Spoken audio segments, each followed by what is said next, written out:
Thank you very much, ladies and gentlemen. So, we have, this weekend, one of the classic fights in prospect. Welcome to the official press conference for the World Boxing Super Series semi-final. This Saturday, February the 17th, at the Manchester Arena.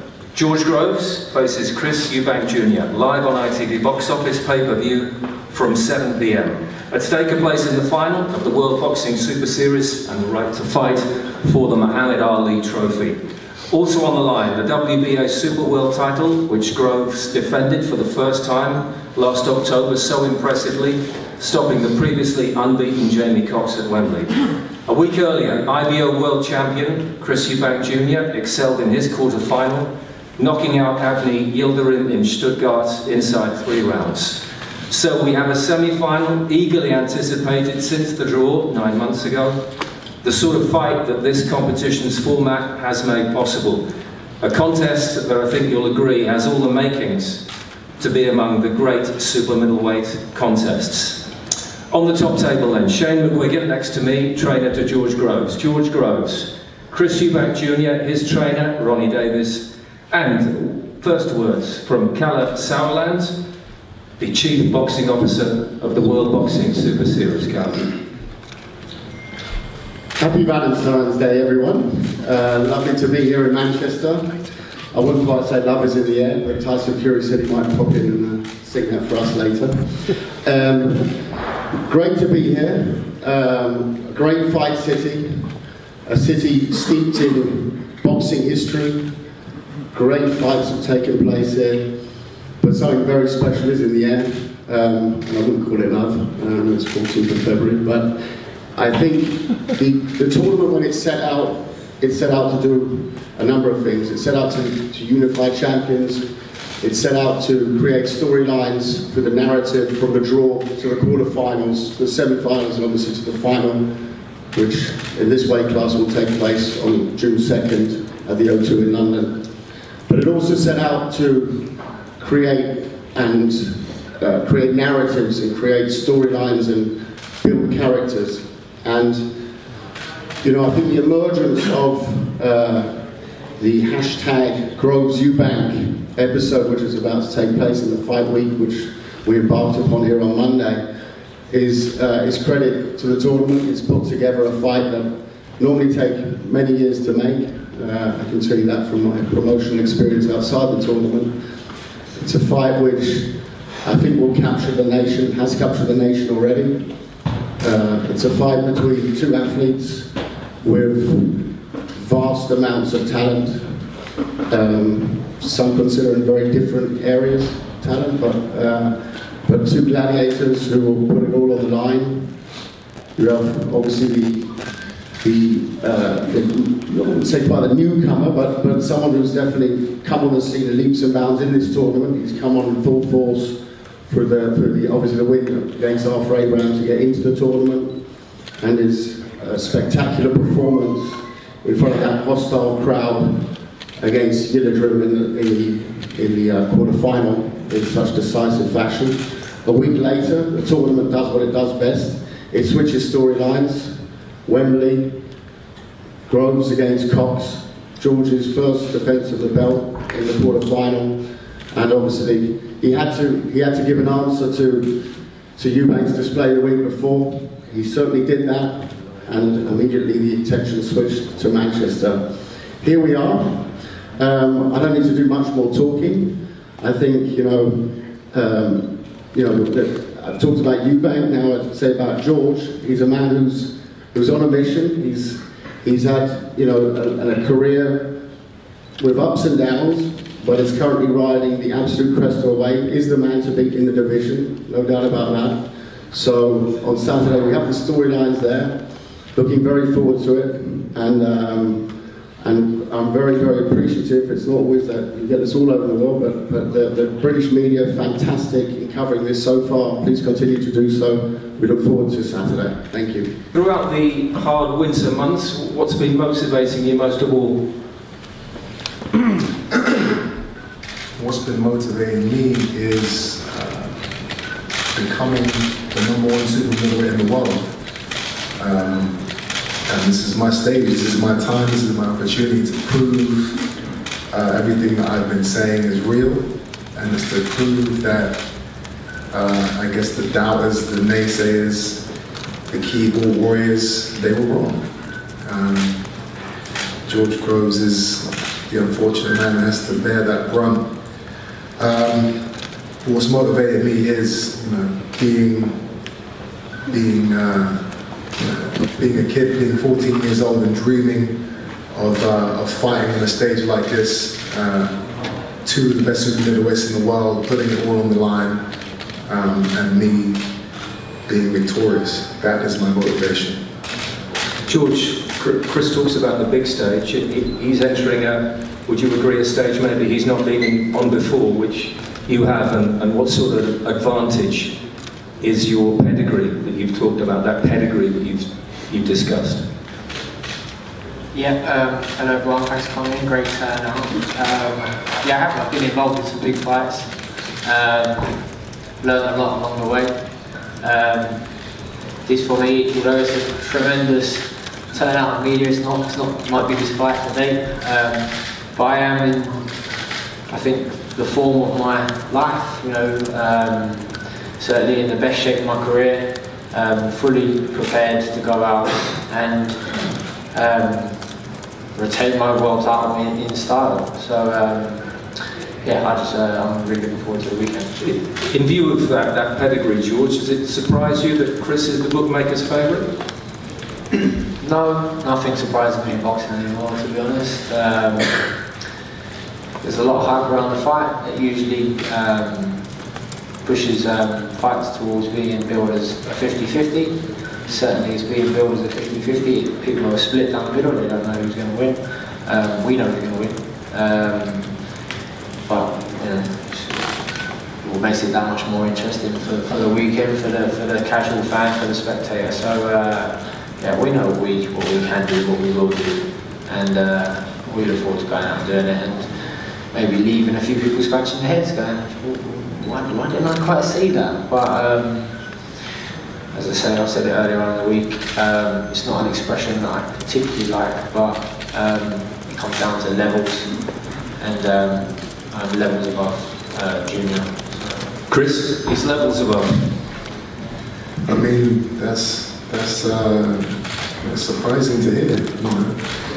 You weren't levels above me in those sparring sessions. So I don't know where this newfound confidence comes from, but the talking has been said and done now. Levels and preparation and weight, it's all really irrelevant now. We just have to get in there and perform and put everything on the line.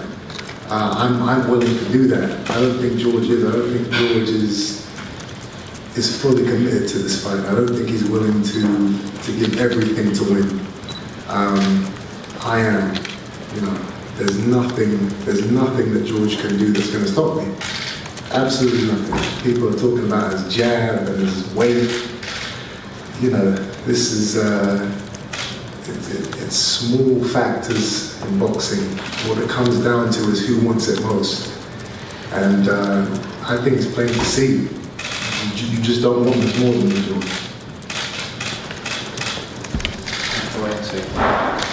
I don't think it's got really anything to do with who wants it most either, to be honest. Junior? I think it has a lot to do with it. George, the motivation? We talked about asking Chris what his motivational factor was throughout the winter months. What's been yours then, if he's questioning your desire? The same as it's always been, as every fighter is. They know that will to win. I'm winning, I'm enjoying winning, I'm world champion. I want to continue to be, so that's more than enough motivation for me to train when it's a bit cold outside and whatnot. But I've sacrificed a lot. I've been through some terrible times to get to where I am now. Desire is one thing that I know I've always had in abundance. I've been able to pick myself up from the lowest of points and now get back to the top. I'm at the top. I've never been to the top until now. I'm at the top, and I'm enjoying it, and I ain't taking my eye off the ball. Like we are, as I say, I believe I'm in the best shape of my career, without a doubt.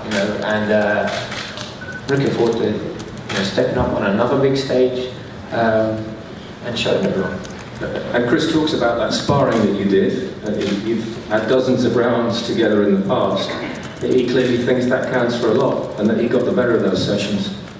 Well, good luck to him, because he did, and it's irrelevant, because sparring is sparring, and it was a long time ago, and... Was it 50-50? Was it 60-40 in your favour? What was the percentage you give on those spars, George?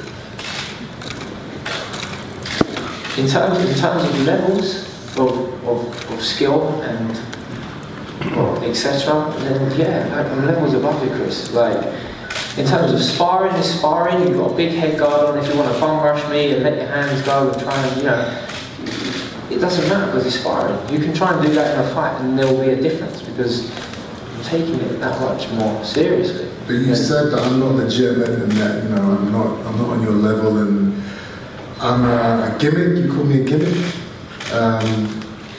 You know, so I'm just wondering if you could put a percentage on that sparring. You know, I mean, if it was 50-50, or even if it was 60-40 in your favour, then surely I'm not the gimmick. Surely I'm the real deal if I'm staying in there with you at such a young age that I was. Young age being a year younger than me. Well, inexperienced. You know, I was a novice compared to you at the time. I was a novice compared to where I am now. Well, I still think you're a novice, to be fair. I don't see anything in your style that really makes you an expert in the game. You have a belt, but you know, the man you beat to get that belt, I do not rate at all. You've said publicly that you believe he's a better fighter than me, which is, you know, that's an embarrassing statement in my opinion, and any boxing aficionado will agree. Yeah, I mean, you know, hold on to that belt tightly for the next couple of days, man. Sleep with it, hold it close, and enjoy the rest of your time with it because it's coming home with me on Saturday. It's not. Chris, your father's not on the top table for once. You've said that this fight... Actually, he's not been on the top table a few times. He wasn't on the top table for the Eubank fight. On this occasion as well. You've said, though, that you feel that this is the fight that takes you out of your father's shadow. It can be that defining for you, correct? This is a defining fight for me. This is the fight that can propel me to the top of the sport. It gives me the right to say that I am legitimately the best middleweight in the world. And, you know, 2 world titles, you know, that's every fighter's dream, and that's just the beginning. You know, this is collection season. I'm coming for all the belts. After this tournament, all the other guys who hold belts, they're all on the hit list. George Groves is just the first one to bite the dust. A couple of days to go. Tactically, what sort of fight have you prepared for? Because I know you've obviously done a great deal of work with George. Well, I'm not going to give away our tactics, but you know, we prepared. I mean, this is the best camp we've ever had together. We've had sparring in the States. Someone that's done many rounds with Eubank. We've had guys in from Germany. We've had just top quality sparring. We've sparred with Boazzi as well. Real top quality operators, and you know, something that you prepare in the gym. And I don't feel like he's prepared the same way we have. He might have done hundreds of combinations on the pads, bags, but in terms of quality sparring competition, he hasn't. I know who he's been sparring with, and you know, we need to go out there, execute our game plan, and come away with a victory. That's it. Chris and Ronnie, I mean, that's something I think Shane's questioned, just the degree of training that you do. I mean, you've talked about training yourself, coaching yourself to a point. Ronnie, would you like to have a word on that? Well, I'm with Chris 7 days a week. I train, we work together. I don't tell him things. He's a phenomenal talent. And in my view, Angelo Dundee, Muhammad Ali, he never told me what to do. This kid knows what to do. When he climbs through them ropes, I'm not going to be saying, do this, do that. He knows what to do. He's a phenomenal fighter. Stand on that. And talk about sparring. He's a good sparring. He's had enough sparring. He's had about 15 different opponents. All good quality boys. That's all you need. He's just so talented. No matter who you put him in with sparring partners, the more likely to beat him up. It's very difficult. Shane's here using the words "we." There is no "we" when that bell goes. You'll find out. You know, the only thing that you really need to be worried about, Shane, is having that white towel ready at all times. That's the only job that's going to be significant for you in this fight. Have that white towel ready. George? Yeah. Do you want to have a word in relation to that? I came here today because I don't really need to engage with Eubank too much, because Junior is Junior. Like he's flapping already. You know, he's talking like he's very back to sparring. He is a cliche. He is a gimmick. You know, and I've been here. I've done this many times. This is just another step along my journey. I'm in great shape. I'm ready to go out and do a proper number on him Saturday night. I'm the legitimate world champion sitting at this table. I'm the #1 seed in this tournament, and I will go on to win this tournament and win it well. And that started last year, and it will happen. It will continue Saturday night. As I say, I don't really need to drop to his level in terms of the verbal sparring that's going on now, because maybe I am just a little bit too long in the tooth for that sort of stuff. This fight sells itself. I'm ready to go. Hopefully he's been. Could you just call me a gimmick and Insta famous? You know, you're kind of obsessed with this whole trying to get across to the public that I'm not real. I think it's plain to see that is ludicrous. And you know, if anything, I think you would love to be me. You would love to be in my position. You know, you'd love to have the Instagram followers and the style. You're even wearing the same suit I wore when we had our first face-off after the fight. You know, I do think you're definitely the same suit, yeah. I think you're jealous, George. You're in big trouble. You're in big trouble, my friend. I saw that. I remember that. You're that suit that you wore when you stepped in the ring, yeah? Yeah, It didn't look like the same colour, it the wasn't same colour, the same style of suit. Same style today. But thank you for the compliment. I appreciate that you like my style. And no, I mean, I totally forgot about that, to be honest. If it is similar, you looked at the pictures and I hope thought, you know what? what? I'm going to wear that suit for myself one day. Now you're wearing it at this press conference. I've worn this suit before. I mean, maybe you saw me wear this suit and you thought, I'm going to get the same suit. It's not the same suit, but a similar suit. I appreciate the compliment. Before we go further with the style wars, we'll open it up to the floor in a minute, guys. But finally, the World Boxing Super Series held a #First Question competition on their social networks this week. The question from @Babs_SP. This is to both fighters. Considering the careers both of you have had and how much is on the line on Saturday, how do each of you think their opponent will respond to defeat? Chris? You know, the honest answer to that question is I genuinely haven't even processed the outcome of defeat. That it just hasn't entered my mind.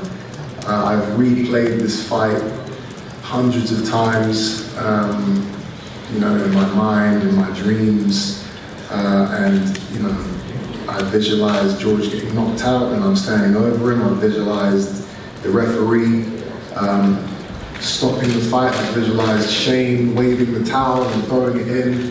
And I visualized George quitting on his stool just because he just doesn't want any more of the firepower. Not once have I ever visualized myself losing and having to make a speech or whatever. So, yeah, you know, I'm a winner. I don't lose. I don't think about losing. But going back to the question, how do you think your opponent will respond to defeat? That was the question. My opponent? Oh, okay. In that case, well, that's another thing I haven't really focused on. I'm not worried about George and his emotions and how he's going to deal with the fight and what he's going to do after the fight. You know, he's lost before on the stage of this. He's been definitively beaten by other men. I haven't. He knows how to lose. He knows how to get knocked out. You know, his chin has him off, but mine does not. So George will take the loss in his stride, maybe a retirement afterwards, sail off into the sunset, enjoy himself, enjoy the money. You know, I'm going to help you buy the boat, George. George? I probably blame his dad and then back down the middleweight. So we have a fantastic fight in prospect. Questions from the floor, please.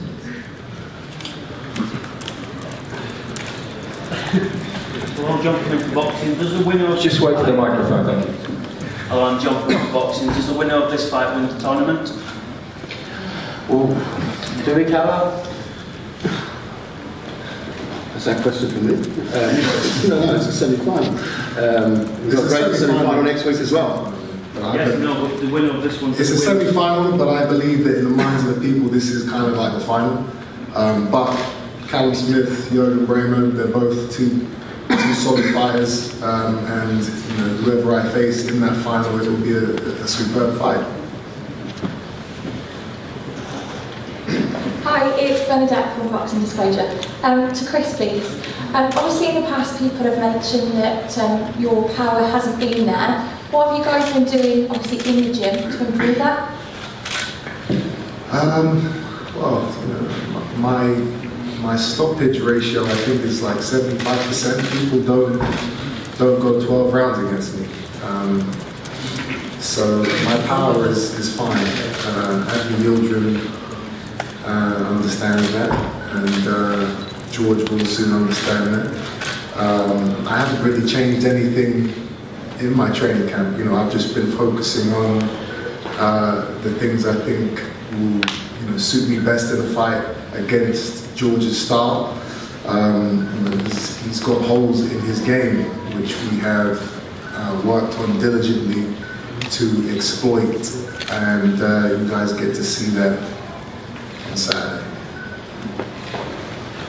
At the back there, just on anything. Hi, this is Aaron Cooper from Three Kings Boxing, and this question is for George. George, leading up to this fight has somewhat been a role reversal in that Chris seems to have been doing the same sort of thing that you were doing in the first Carl Frost fight. Do you think that that's strategy, or do you think that that's just who he is? I don't know. I haven't really paid that much attention to it. Probably who he is. Thank you.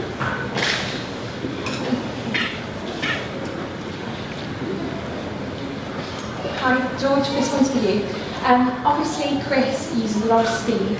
I heard that you guys have been working on speed and flurries of combinations. Is that something that you've been working on in the gym for this particular fight? Believe it or not, every fight we work on speed and power and everything else that goes into boxing. So nothing special this time around. We've been doing well of late.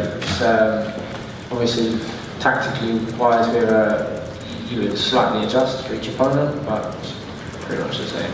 You work on speed for every fight? Well, we work on everything. When I punch up. Why are you so slow then?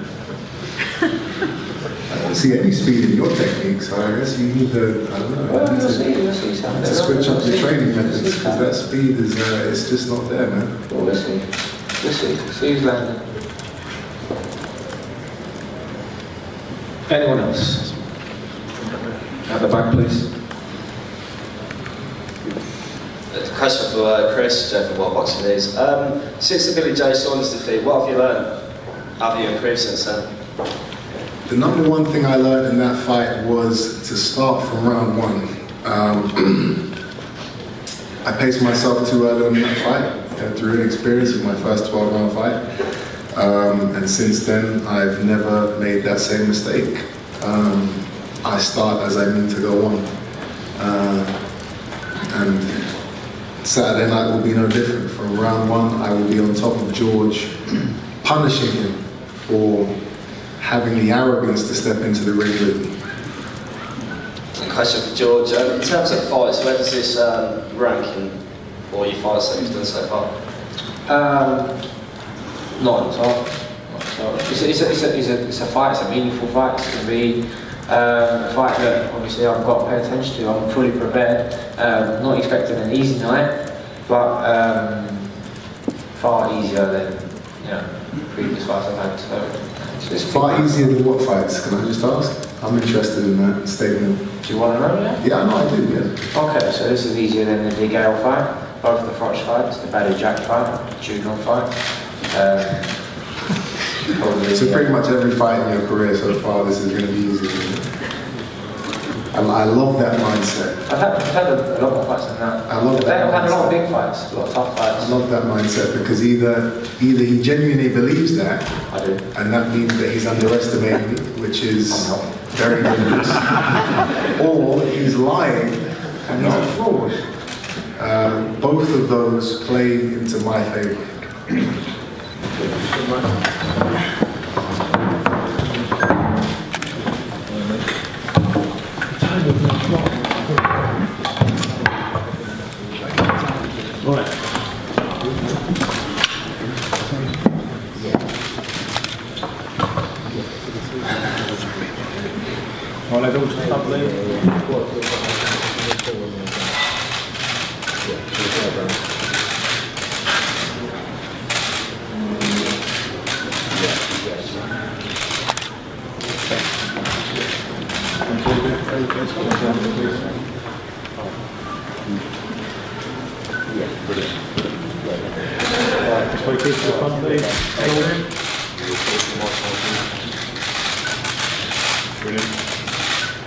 Looking over at each other, please.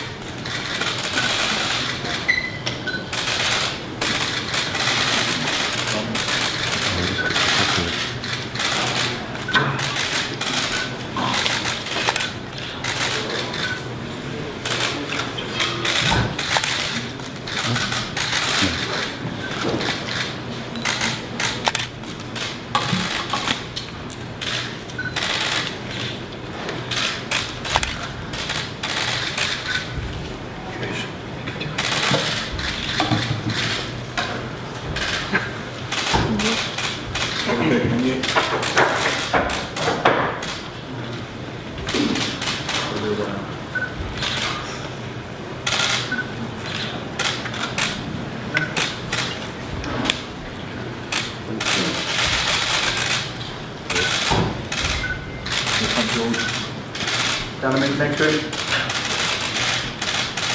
So there's no creek down there.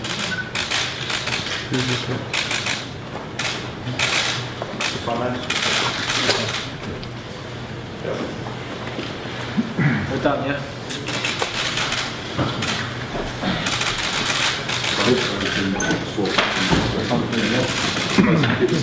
Walk right there.